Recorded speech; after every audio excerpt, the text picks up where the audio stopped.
We are back, and we're on the other side of the screen today. So we'll see if I edit it to flip it around because I feel weird about it. I probably won't, because I'll feel even weird about my face flipped around.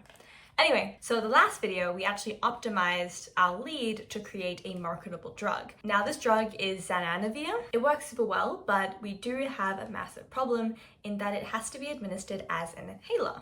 It doesn't take an expert to figure out why an inhaler is not the ideal way to administer a drug. Inhalers are inconvenient, they're complicated to use, and it's probably not beyond the stretch of imagination that a patient will probably not be administering it properly to get the correct dose. Another thing is that inhalers are expensive to produce, which marks the price for the patient as they have to buy an inhaler and the actual drug. It's also difficult for pharmacies to store lots and lots of inhalers in their very limited amount of space. These are problems that we can't fix with what we talked about last video, because they're problems that have nothing to do with pharmacodynamics. The problem with Zanamivir is all about the other side of drug design, which is pharmacokinetics. Pharmacokinetics is what our body does to drugs, and it encompasses four main principles. These are absorption, distribution, metabolism, and excretion. We can make these principles into the acronym ADME. One of the key resources we can use when looking at pharmacodynamics is SwissADME. This site allows us to input the chemical structure of a drug and it will give us the pharmacokinetic properties of the drug. Here is the SwissADME information for Zanamivir. It is a bit overwhelming, all this information, but there's a couple of things that we're going to be focusing on. Let's start with absorption. This is the physical transfer of a drug from the site of administration into the systemic circulation. There are many sites of administration.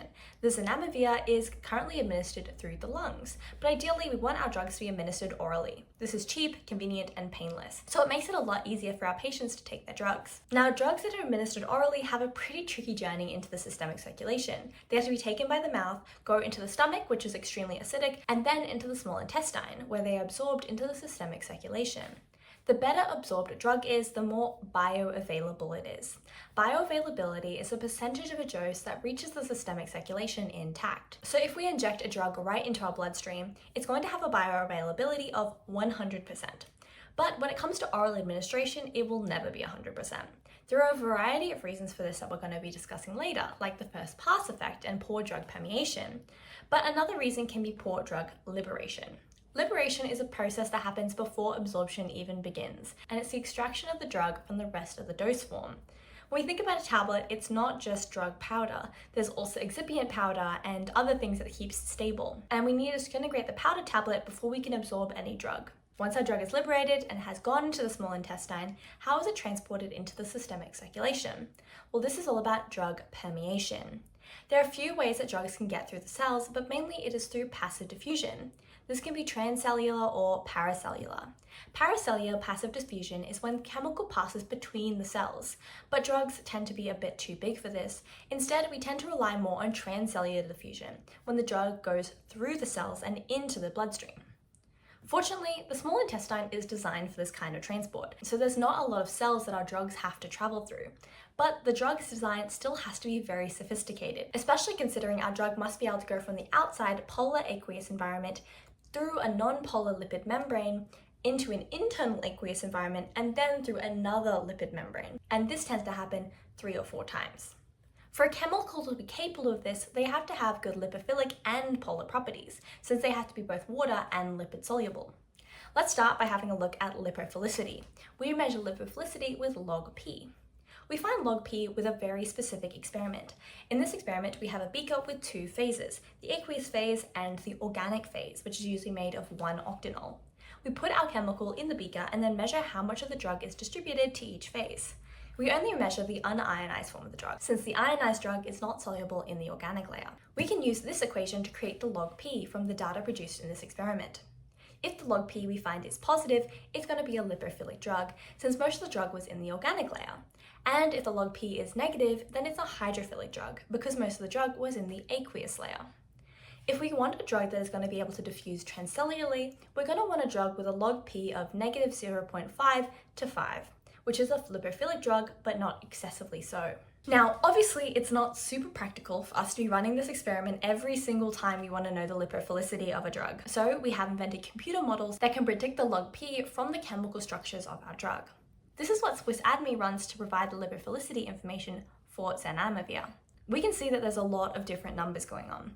This is because there's a few different computational models that can be used. We tend to focus on two in particular, M log P and W log P. The consensus log is also important since it's the average of the 5 computational models. When we look at W log P and M log P and the consensus log, it's pretty obvious that Zanamivir doesn't fit into that -0.5 to 5 log P range that we want from our drugs. It's too hydrophilic to be orally available. I mentioned earlier that ionized chemicals cannot go into the organic layer. This is pretty important since it means that ionized drugs cannot pass through the lipid membrane. So when we're designing for absorption, we have to make sure the drug is unionized. Now, the ionization of a chemical depends on the pH of its environment, which in the case of oral absorption is going to be the acidic stomach and small intestine. We can use the Henderson-Hasselbalch equation to understand the relationship between pKa and pH, the pKa of course being the dissociation constant. We can see from this equation that the ionized form of an acid is going to be deprotonated, and the ionized form of a base is going to be protonated. And if we rearrange this equation, we can get this equation. As we can see from this rearrangement, the difference between pH and pKa tells us how much drug is ionized or unionized. And if we look at this equation here, in which we have the same amount of unionized and ionized drug, we can see that there is no difference between the pH and pKa. So when there is no difference between the pH and pKa, we have the same amount of ionized to unionized drug in our solution. You may also remember that pKa and pH are logarithmic scales. This means that we can construct this table with it. Let's start by looking at the basic portion of this table, which is in the blue. The basic drug we're tracking has a pKa of 9. The pH of the small intestine is 5 to 8. But let's say for the sake of this demonstration that the pH is 7. A drug with a pKa of 9 and a pH 7 environment is going to be 99% protonated, which in the case of a base means that it is 99% ionized. We can see that as the pH increases and gets more basic, the percentage of base ionized will decrease. We can see the vice versa happening with the acidic side of the table. As the environment gets more and more acidic, the environment decreases in pH and the percentage of acid ionized decreases. So the table tells us a really, really important relationship. Acids and bases are unionized in environments that are like, acidic for acid and basic for bases. Now, our drugs are not just acids or bases. They're more complicated than that. Instead, drugs will have a variety of functional groups, some acidic and some basic, that inform the ionization state of the drug. In drugs, basic functional groups are nitrogens with a lone pair that can accept electrons. This is generally only amines. Acidic functional groups are going to be things like carboxylic acids and also phenols. Next, we have to consider the topological surface area, which we abbreviate to TPSA. This is the amount of surface area that is occupied by a polar functional group. Functional groups that contain oxygen, nitrogen, phosphorus, and sulfur. These functional groups may be ringing a bit of bells in your head since oxygen and nitrogen are molecules important in hydrogen bonds. So as much as TPSA is a measure of polarity, it's also a measure of a molecule's ability to form hydrogen bonds. The ideal TPSA for an orally available drug is 20 to 130. Swiss Atomy has calculated the TPSA for Zanamivir as 200.72, which is way more than our ideal, indicating that the drug is too polar to be orally bioavailable. Now, passive diffusion isn't the only way a molecule can be transported. There are also proteins called transporters. These are important in the case that we need to move drugs that cannot have the properties ideal for diffusion. To do this, we're going to design our drugs based on nutrients that are normally carried by these proteins. This is really important when it comes to the blood-brain barrier, where passive diffusion is super duper hard. There, we tend to mimic drugs like large amino acids or glucose so that it can use transport proteins. We also have to consider efflux pumps. These move unwanted material out of cells. So if our drugs get recognized by and picked up by an efflux pump, they're going to be pushed out of the cell and back into the small intestine and not absorbed. The most common efflux pump that we're going to have to be dealing with is P-glycoprotein. We have to make sure our drugs are not substrates of this pump. And Swiss Atomy has helpfully told us that Zanamivir is a P-glycoprotein substrate. Our drugs also have to be stable at every single point. This means they aren't going to degrade into a different molecule. There are two types of degradation, chemical and metabolic. The difference between these two is if there are enzymes involved. Metabolic degradation is catalyzed by enzymes and mainly happens in the liver.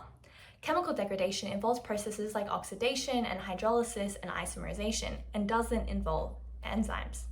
Obviously, we're going to talk more about this when we talk about metabolism as its own thing in pharmacokinetics. But for absorption, it's important to understand the first pass effect.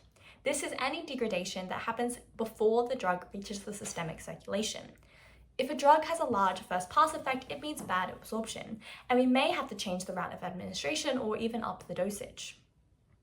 The final thing we have to consider in absorption is a conglomeration of all of this above information, and it is drug-likeness. This is an overall measure of how orally active the drug is. There are a few models that can be used to assess drug-likeness, and they consider different factors. This is Lipinski's rule of 5. It considers 5 factors: the M log P, the molecular weight, the number of hydrogen donors, the number of hydrogen acceptors, and the amount of violations we have of the other acceptable ranges. This means it considers the lipophilicity, the TPSA, and the size of the drug. Ghost's model is similar, but it considers the number of molecules and the molar refractivity of the drug, and doesn't consider hydrogen bonds. There's also Verba's model, which only looks at polarity and rotatable bonds and nothing else. We can also use the boiled egg model to help us see at a glance if the drug is going to be bioavailable. Boiled egg stands for brain or intestinal estimated permeation. You may have noticed that this is frankly a ridiculous way to make an acronym, and they have forced this because the graph looks like a boiled egg.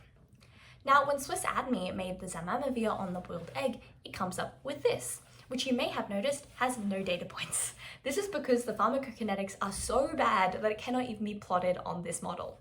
But generally, if the drug has the right pharmacokinetic properties to be absorbed by the GI tract, it will be in the white of the egg. And if it has the pharmacokinetic properties to be absorbed by the blood-brain barrier, it will be in the yolk of the egg.